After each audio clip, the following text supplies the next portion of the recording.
Hi, welcome to our channel of IGNOU audiobooks, Indira Gandhi National Open University, School of Social Sciences, SOSS, Master's Degree Programs. Master of Arts, Economics, MAEC Semester I. MEC102 Macroeconomic Analysis. Block-1 Traditional Approaches to Macroeconomics. Unit-1 The Classical Approach. 1.1 Objectives.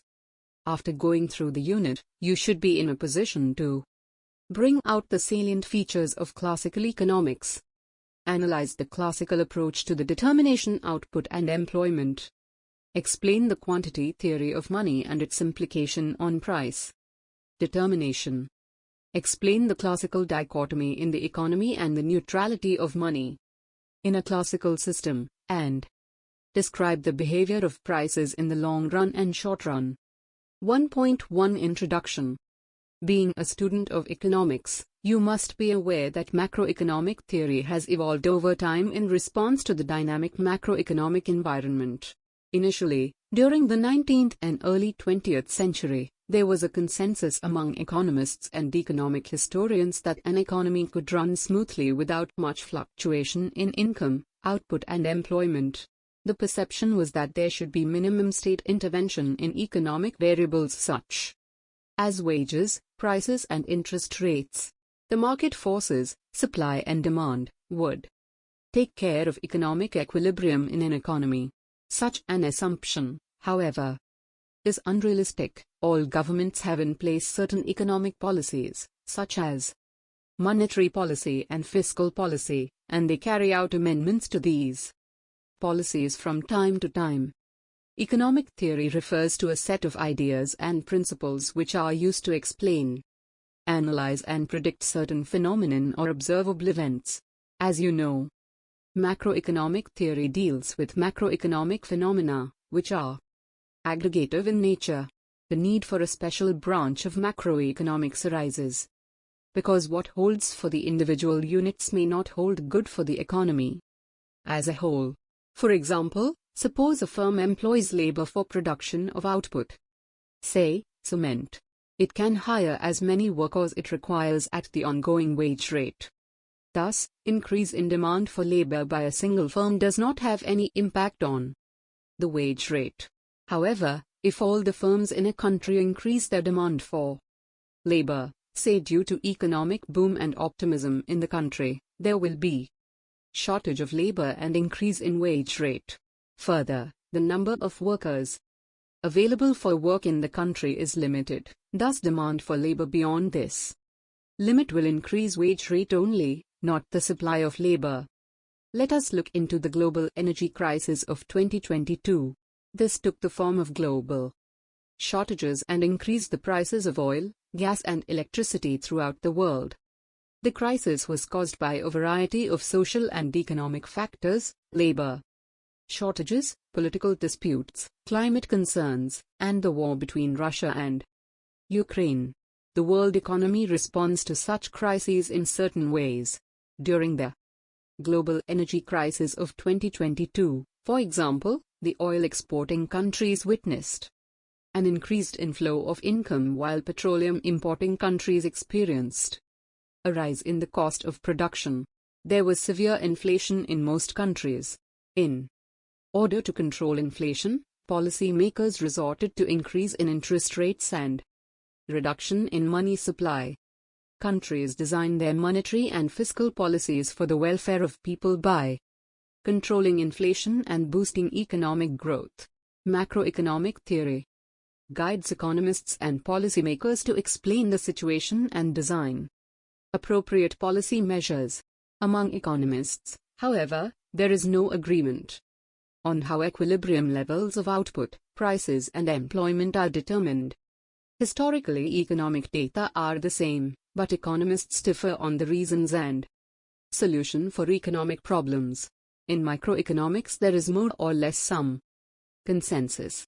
In macroeconomics, as you will see, there are sharp and often altogether different explanations and policy recommendations for the same phenomenon. Macroeconomics has been subjected to debates, particularly since the 1930s. The Reasons behind such differences among economists are the basic assumptions and the models they take. Two major schools of thought, classical and Keynesian, have interpreted economic events differently. Accordingly, they have accorded different explanations for the same economic issue. In this unit, we focus on the classical theories while Keynesian theories will be discussed in Unit 2. 1.2 Various schools of macroeconomic thought. A school of macroeconomic thought refers to a group of macroeconomic thinkers who share similar views on the behavior of macroeconomic variables in an economy. As pointed out above, economists do not always share a similar approach in dealing with macroeconomic problems. For example, Keynesian theory came into existence as a response to the Great Depression. Further, economic events during the 1970s led to the revival of the classical views in the form the New Classical Economics. As a response to New Classical Economics, a new school of thought, New Keynesian Economics, was born by introducing micro-foundations and rational expectations in Keynesian economics. In later units of this we will discuss about both these schools of thought. Classical economics refers to a school of thought prevalent during the 18th and early 19th century. They believed that the levels of economic variables in an economy were determined through market forces. It implies that wages, prices and interest rates are flexible in an economy. However, the occurrence of the Great Depression, 1929 to 1933, which witnessed massive decline in income, output, employment and price level, a stock market crash, and banking panic, falsified such assumptions. This led to the search for new explanations. Periodic fluctuations in output and employment in an economy. John Maynard Keynes, a British economist, opposed the classical ideas and advocated that prices and wages are not flexible, rather they are sticky. He coined the term classical to reflect the ideas presented by economists prior to him. Prominent among classical economists are Adam Smith, David Ricardo, Thomas Malthus, and Robert Jacques Turgot, John Stuart Mill, Jean-Baptiste Say, and Eugene von Beauvoir. As opposed to the classical economists, Keynes advocated that the government should actively intervene in the market to counter recessionary conditions. From Keynes's beliefs evolved a new school of macroeconomic thought that is called the Keynesian school. According to Keynesian economists, actual output could be lower than potential output of an economy and the gap can be closed through fiscal and monetary policy interventions. There are two major schools of thought, classical and Keynesian. Classical theory emerged in the 18th and 19th centuries. It attempted to explain and analyze the remarkable increase in wealth. Classical theory relies on the assumption of fully flexible prices and wages, which results in an automatic adjustment in the market, ensuring no deficiency of aggregate demand. The economy operates at its full capacity or full employment level. These classical ideas fail to explain and understand the Great Depression of the 1930s. The Depression had affected all the major advanced countries, wherein about 1/4 of the labor force had become unemployed. Against this backdrop, John Maynard Keynes came up with his ideas, called Keynesian theory. He attempted to explain the event and advocated that such huge unemployment was because of inadequate aggregate demand, which in turn was the result of a deficiency in investment demand.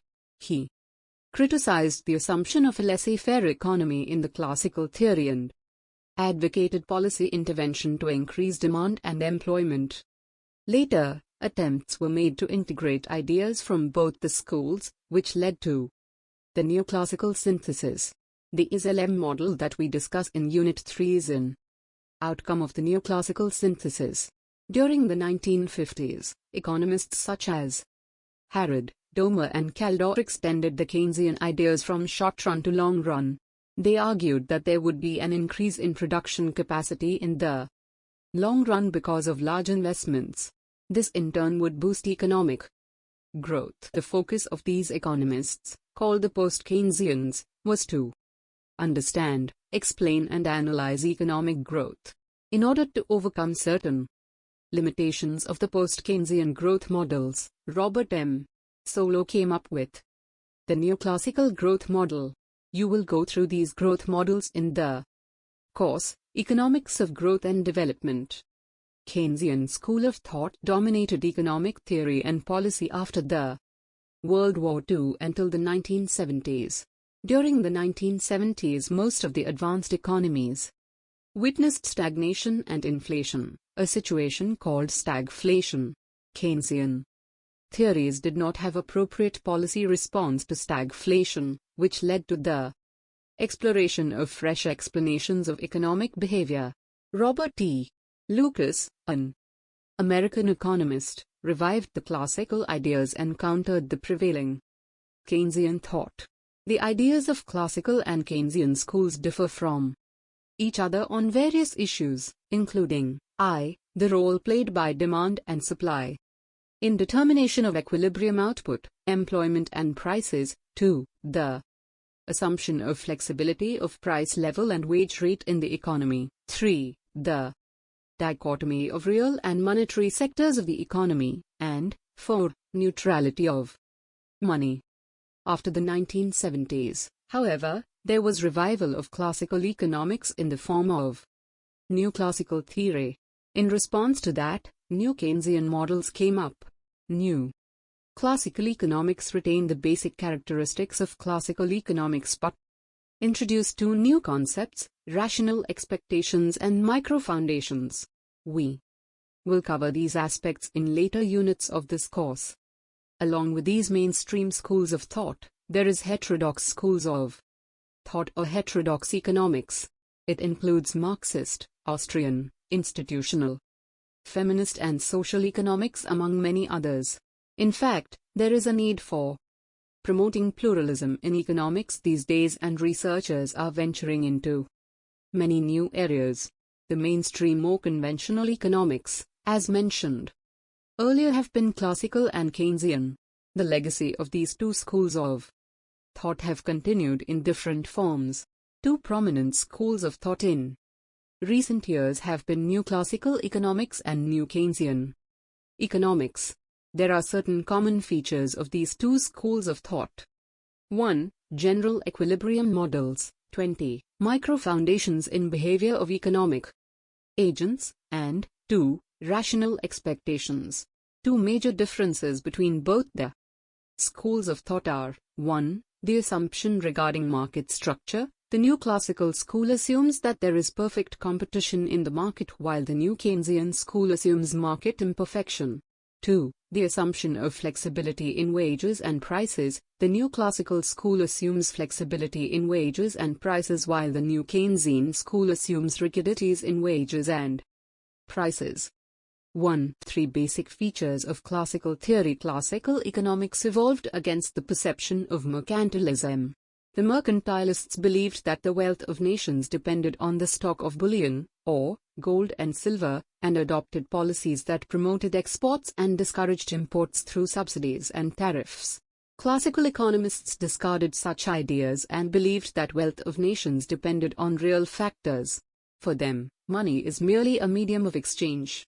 Important features of classical theory are as follows. 1. Microeconomic issues. Classical economists dealt mostly with microeconomic issues pertaining to behavior of economic agents such as firms and households. In classical view, a firm maximizes its profits subject to a resource constraint. Similarly, households try to maximize their utilities or economic gains given their budget constraints. Classical economists believed in the optimizing tendencies of the market mechanism. According to classical economists, variables such as price level, wage rate and output level should be determined by market forces, supply and demand. 2. Laissez-faire. Classical economists believed in the philosophy of laissez-faire, which is a French term meaning leave alone or let you do. According to this view, there should be minimal intervention from the government in business affairs.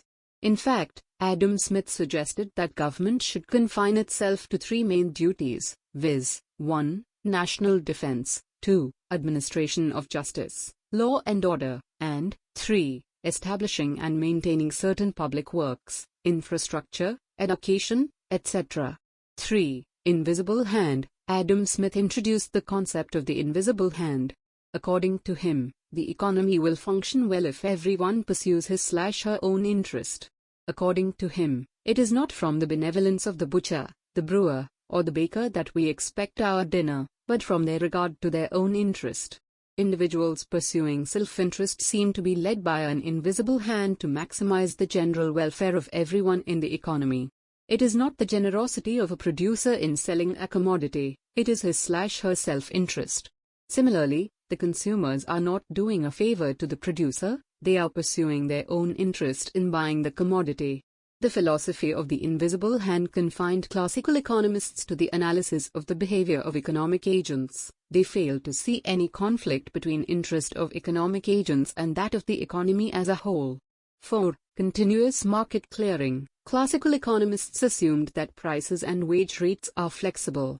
As you know from macroeconomics, equilibrium price is determined at the level where supply and demand are equal. Given the supply and demand curves, if demand is more compared to supply, price will increase.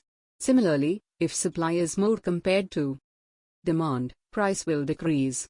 This principle applies not only to commodities, but also to wage rate. If supply of labor is more than its demand, there will be a decline in wage rate till supply of labor equates its demand. An implication of the above is that there is no unemployment in the economy. Wage rate will decline till all workers are employed. There is no disequilibrium in the market. 5. Perfect competition. Classical economists assumed that there is perfect competition in the market so that markets function smoothly. As there is full employment, due to flexibility in wage rate, production is always at the full employment level. An implication of the above is that there is no scope for ups and downs in the level of output. Going by this logic, the classical economists ruled out the possibility of business cycle. 6. Say's law of market. Classical economists believed that production or supply is the key to economic prosperity. Thus, they emphasized more on the supply side of the economy. This approach is summarized very well in the Say's law, named after the prominent classical economist J.B. Say. According to J.B. Say, supply creates its own demand. Whenever some production takes place, there is a stream of income in the hands of people, which generates demand. A person should have produced something to sell, say, for example, labor, and thereby earned certain income. Thus, in the classical viewpoint, there is no scope of deficiency of demand in the economy. Therefore, primary concern before an economy is production or supply, not demand. 7. Neutrality of money. According to classical economists, economic growth of an economy is due to increase in the factors of production and technological progress. Money is just a medium of exchange, and it facilitates transactions among economic agents. Thus, increase in money supply does not affect the level of output, it only leads to increase in prices. See quantity theory of money discussed below. They believed that there is dichotomy between monetary variables such as money supply and prices, and real variables such as output and employment. Thus, classical economists stressed the role of real factors in deciding the real variables, such as output and employment. As mentioned earlier, classical economists believed in free market systems without government intervention. Determination of output, employment and interest rate in the classical system is given below. We discuss some of the major issues in the next section. 1.4 Determination of output and employment. The classical theory is based on the following assumptions. A. Firms and workers are optimizers. B. They have perfect knowledge, and C. They operate in competitive, perfect markets. An implication of the above is that wages and prices are fully flexible. Under perfect competition, the demand for labor for the profit-maximizing firms is P equals W/MPN 1.1, where P is the product price, W is nominal wages, and MPN is the marginal product of labor. As there is perfect competition, P is equal to marginal revenue, Mr., which is received from the sale of 1 unit of output. Here, W/MPN represents the marginal cost of production, that is, the cost of production of an additional unit of output. Equation 1.1 can be rewritten as MPN equals WP 1.2. We denote nominal wage by W and real wage by its lowercase i.e., W. Equation 1.2 indicates that the marginal product of labor is equal to the real wage, WP. Hence, the labor demand curve in terms of real wage is nothing but the marginal product of labor. The labor demand curve is downward sloping. MPND equals F, W, P. 1.3. The supply of labor varies positively with the real wage. It assumes that individual labor maximizes its utility. This can be written as Ns equals G, W, P. 1.4, where Ns indicates the supply of labor. We explain below in figure 1.1 the equilibrium in the labor market. Note that the labor market is in equilibrium at full employment of labor. At the equilibrium point, the supply of labor is equal to demand for labor. In the upper panel, we provide labor supply and labor demand as functions of real wage W upon P. In the lower panel, we provide labor supply and labor demand as functions of nominal wage. As price level increases from P1 to P2 and then to P3, real wage can be maintained at the same level if nominal wage increases to 2 watts and 3 watts respectively. The shifts in the supply curve of labor and demand curve of labor are shown in panel B of figure 1.1. Notice that there is no change in labor supply, as full employment is ensured, since there is no change in real wage. If there is an increase in output prices, but no increase in nominal wage rate, there will be a decline in real wage. This will lead to a decrease in labor supply. Figure 1.1. Supply of and demand for labor. Look at the screen. Let us assume that there are only two factors of production, i.e., labor and capital. Output is determined by the production function y equals Fk, n as given in figure 1.2, panel B. Equilibrium in the labor market, see panel A of figure 1.2 determines the full employment labor supply and real wage rate. Based on that, full employment out is given in panel B of figure 1.2. As you can see, the economy operates with full employment output, Y0, and full employment labor supply, N0.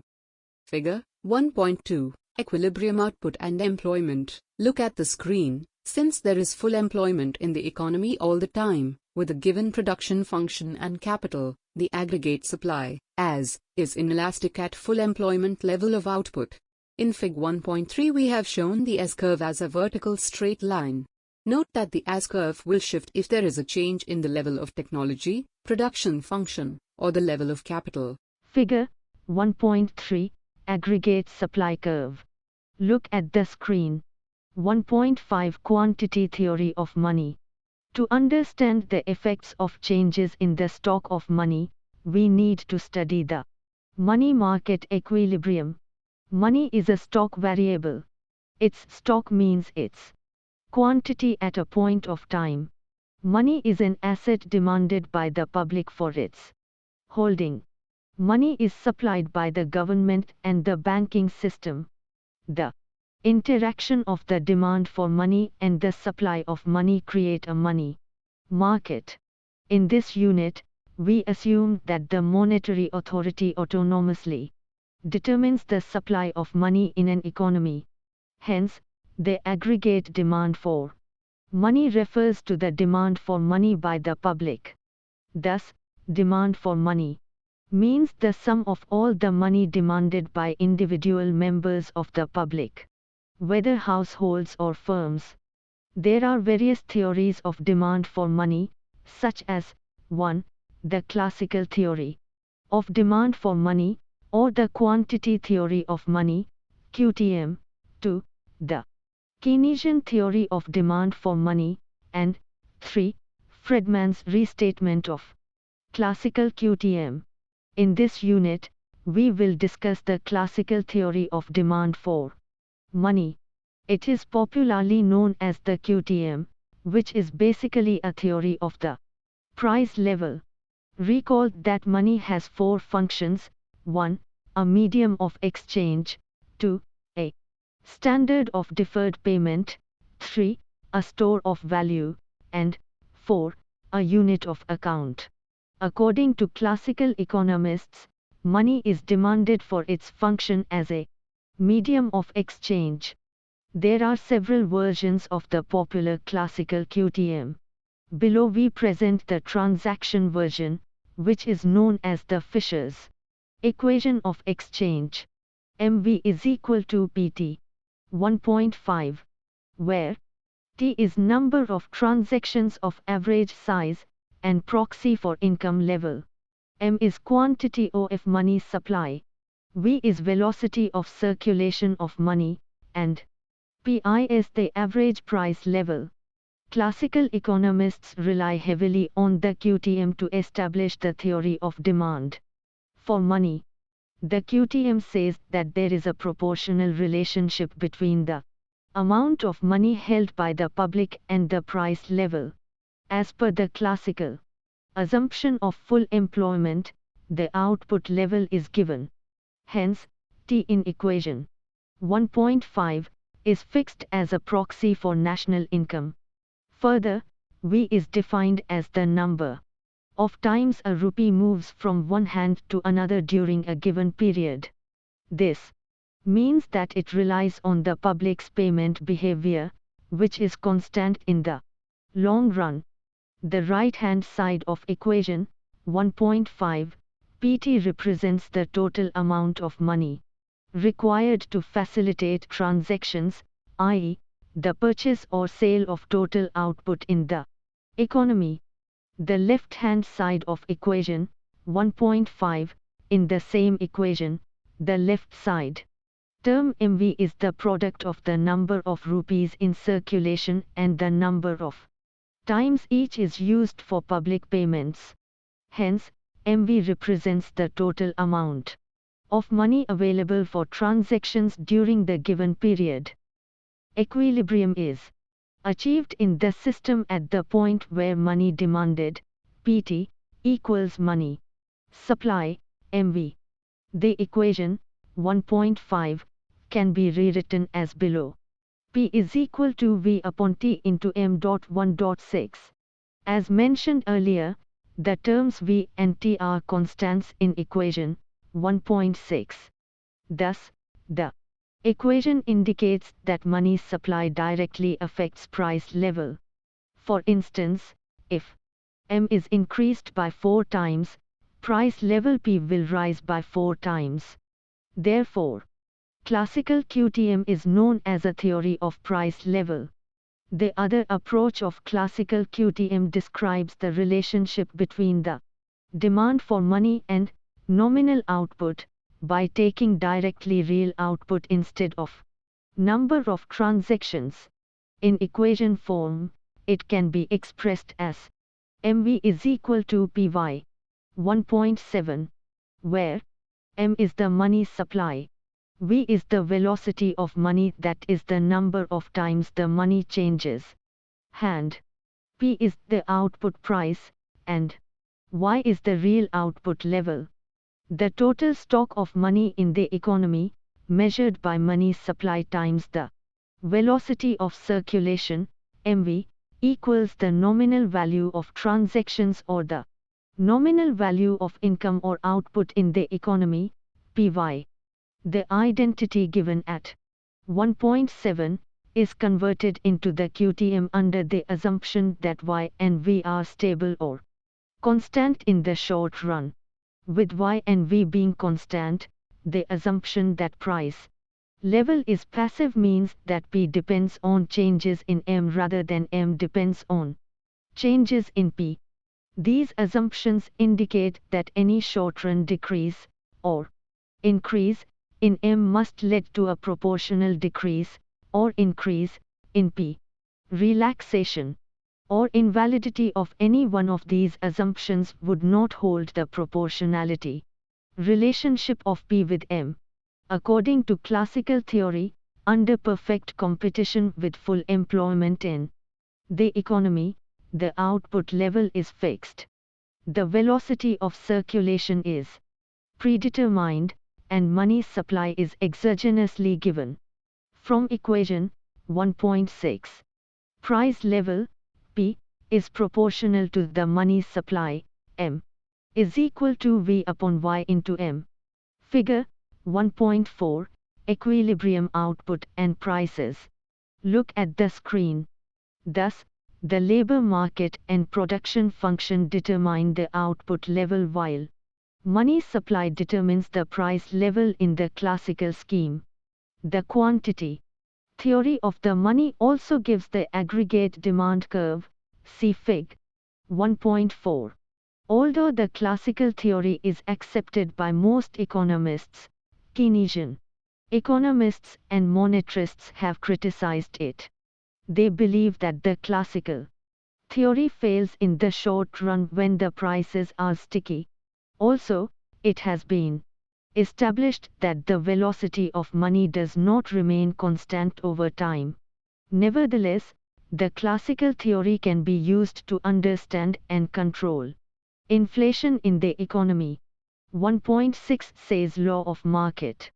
The Say's law of market has been a basic pillar of classical economic theory. According to this law, every supply generates its own demand.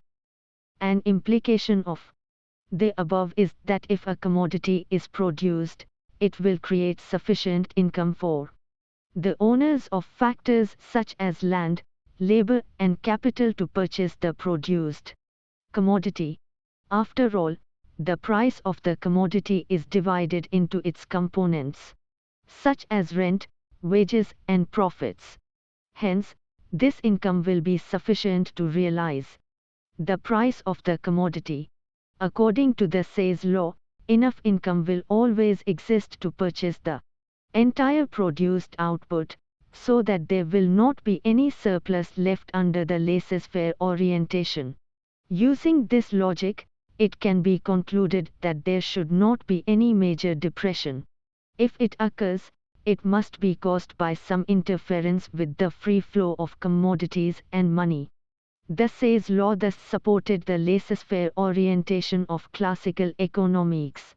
The law is heavily dependent on the assumption of perfect flexibility in prices.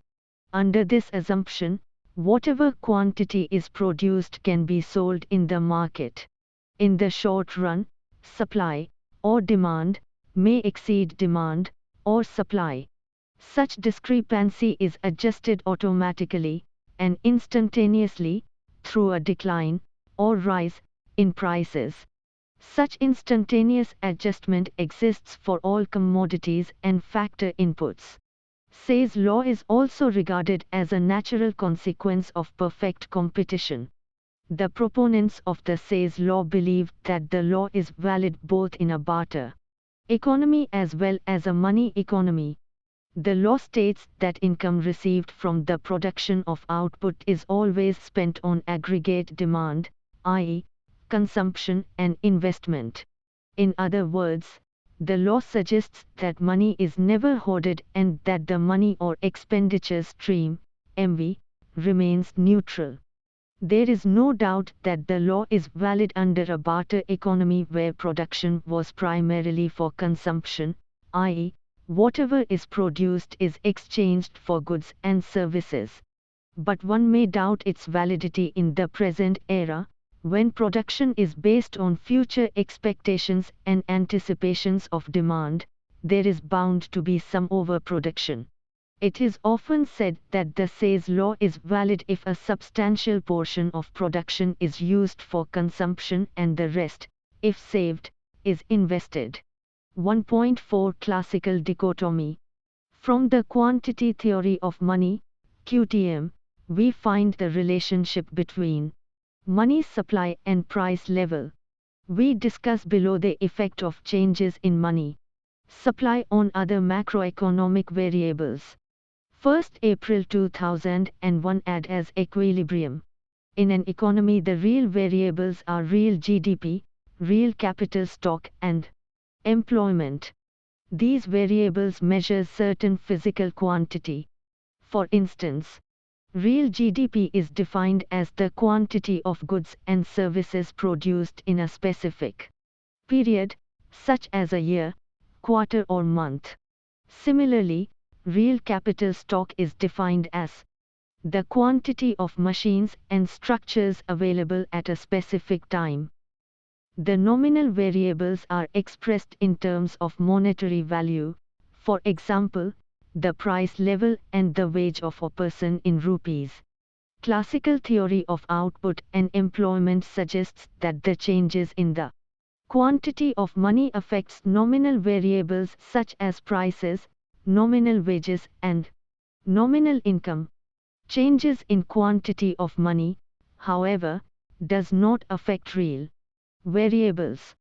Classical economists provide an argument that real supply-side factors such as population, technology, capital stock, state of technology, marginal physical product of labor, and households' preferences regarding work and leisure determine real output and employment.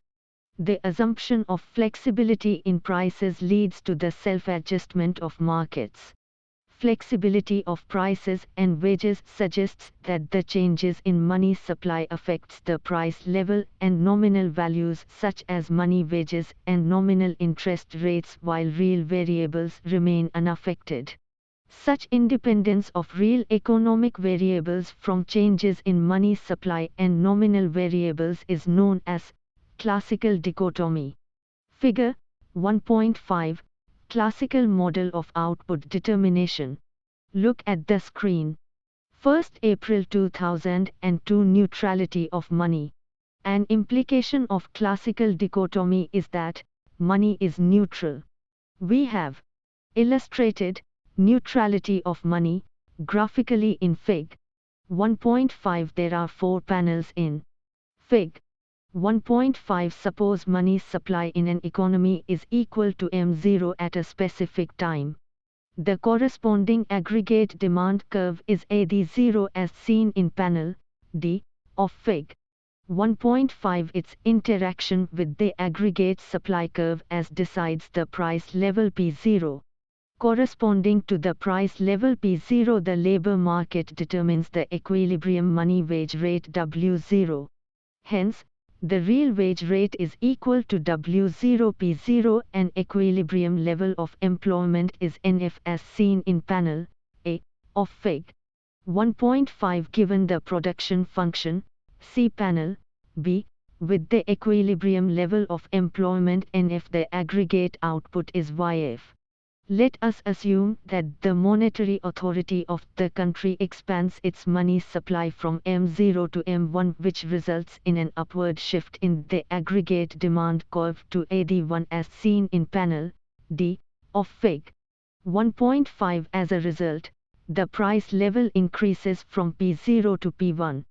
This causes the real wage to fall from W0 P0 to W0 P1, as seen in panel A of Fig.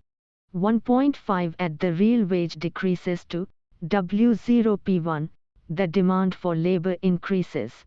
Thus, labor demand exceeds labor supply.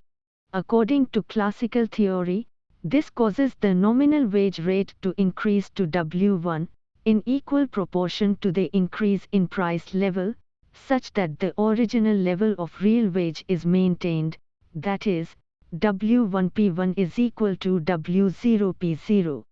Thus, there is no change in the equilibrium level of employment NF. See panel A of Fig. 1.5. At the earlier wage rate and employment level, the real output is not affected, as seen in panel B of Fig. 1.5. To conclude, when there is an Expansion of money supply, the nominal wage rate and price level increase, without affecting the levels of real wage, employment and output. Such independence of real economic variables from changes in money supply is called neutrality of money. There is a crucial limitation to the neutrality of money.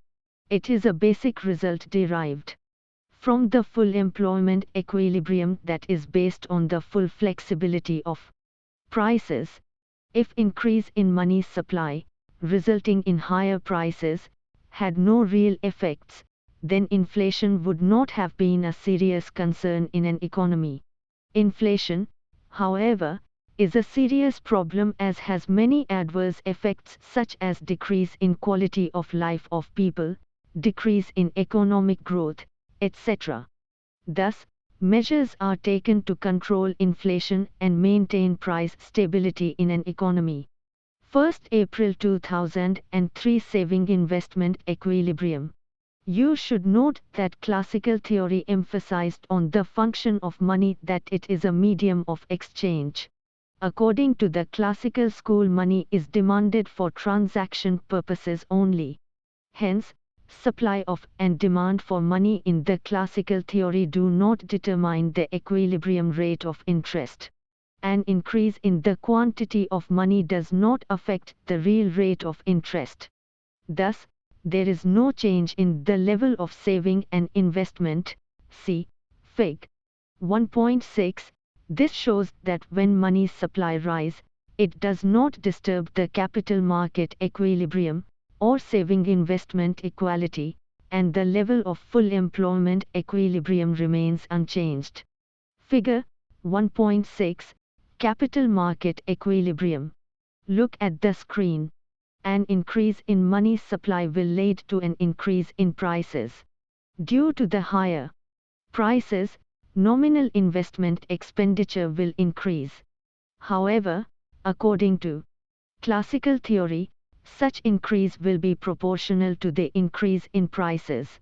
Therefore, investment expenditure in real terms will not change. This is explained diagrammatically in Fig. 1.6. We measure real interest rate on the y-axis and nominal value of saving invest on the x-axis. The increase in money supply causes the supply curve of nominal saving to shift downward to the right. From SS2, simultaneously, the investment demand curve will shift upward. From 2 to by the same amount. It implies that the interaction of and determines the interest rate without affecting real saving and real investment at the higher price level too. 1.5 Long run versus short run. In general, supply and demand fluctuate for various reasons, which affects the level of output. There is considerable difference between short-run and long-run fluctuations in output. Most economists believe that the behavior of processes is different between the short run and the long run. In the long run, prices are flexible, which may be affected by changes in supply or demand. In the short run, most of the prices are sticky at the predetermined level.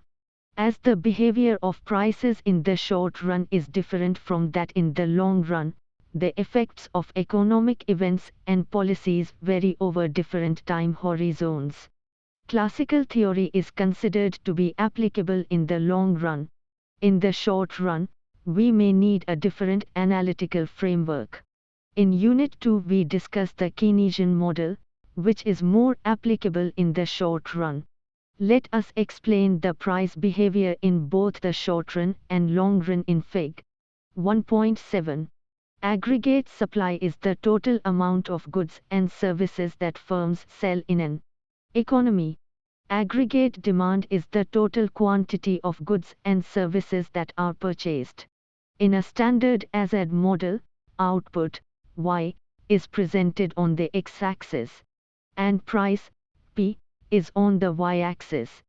The long-run aggregate supply curve, SLR, which denotes the potential output, full employment output, of the economy is given by a vertical line at the short-run supply curve is upward sloping. 0. The interaction of supply and demand determines the equilibrium level of output. 0. In the short run, an outward shift in the supply curve from 0 to 1 results in rising output from 0 to 1 and falling prices from 0 to 1. An outward shift in the AD curve from 0 to 1 also results in rising output from 0 to 2, but rising prices from 0 to 2. Figure 1.7 Determination of prices in the long run and short run. Look at the screen. Let us look into certain other situations. Short run fluctuations in nominal variables usually result in a change in the output level, as macroeconomic variables not fully flexible. An increase in money supply, for example, will shift the AD curve to the right, i.e., aggregate demand will increase. This will increase prices and income. In contrast, a decrease in money supply will result in a shift in the AD curve to the left, which will decrease both prices and income. According to the classical theory, an increase in money supply leads to increased prices without affecting the real output. This may be applicable in the long run, not in the short run. 1.6 Let us sum up. In this unit, we discussed different schools of macroeconomic thought that have evolved over time to respond to certain events in the world economy. Relying on the assumption of full flexibility of wages and prices, classical theory concludes that the economy always tends to equilibrium at the full employment level of output. Also, the capital market always ensures that there is enough demand in the market. The classical quantity theory of money determines the level of prices and wage rates without affecting the real economic variables. Classical theory advocates that policy intervention cannot influence output levels in an economy, as it is self-adjusting. In the classical framework, money considered to be neutral, in the sense that it does not affect real variables. Thank you. Subscribe to our channel for more updates, and we will see you with the next chapter.